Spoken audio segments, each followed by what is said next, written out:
বিজেপিয়ে সকলোৱে নিৰ্বাচনতে ইমান গুৰুত্ব দিয়ে, কিন্তু কংগ্ৰেছে ছাৰ ব্যতিক্ৰম দেখিছোঁ। আমাৰ কাৰণে প্ৰত্যেকটো ইলেকশ্যন গুৰুত্বপূৰ্ণ, কাৰণ ইলেকশ্যনৰ মিটিঙত আহিলে ৰাইজৰ বহুত মনৰ কথা বুজি পোৱা যায় আৰু চৰকাৰখন পৰিচালনা কৰিব বহুতখিনি সহজ হয়। ৰাইজৰ লগত মিলা মিছা কৰাৰ ইলেকশ্যনটো এটা ডাঙৰ প্ৰক্ৰিয়া। আমাৰ কেণ্ডিডেটবিলাক গৈছে, বিধায়কসকল গৈছে, কোনোবা গাঁৱত ৰাস্তা হোৱা নাই গম পাই আহিব। গতিকে প্ৰত্যেকটো ইলেকশ্যনত আমাৰ যিখিনি দোষ বা ক্ৰুটি থাকে তাক আমি নেক্সট ইলেকশ্যনটোত শুধৰাই লওঁ।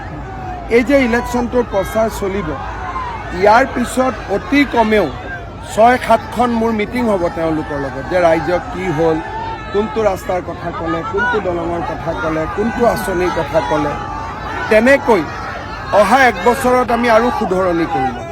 গতিকে আমাৰ কাৰণে এইটো এটা নিজকেও সংশোধন কৰা, ৰাইজক আৰু বেছিকৈ সহায় কৰাৰ এটা নিৰ্বাচনটো আমাৰ কাৰণে এটা প্ৰক্ৰিয়া। সেইকাৰণে যেনেকৈ বিধানসভাত দিনত ৪-৫খন মিটিং কৰোঁ, ময়ো আজিও মোৰ 4খন মিটিং আছে। যেনেকৈ আন নিৰ্বাচনত কষ্ট কৰিছোঁ, পঞ্চায়ত হওক মিউনিচিপালিটি হওক, আমি একেই কষ্ট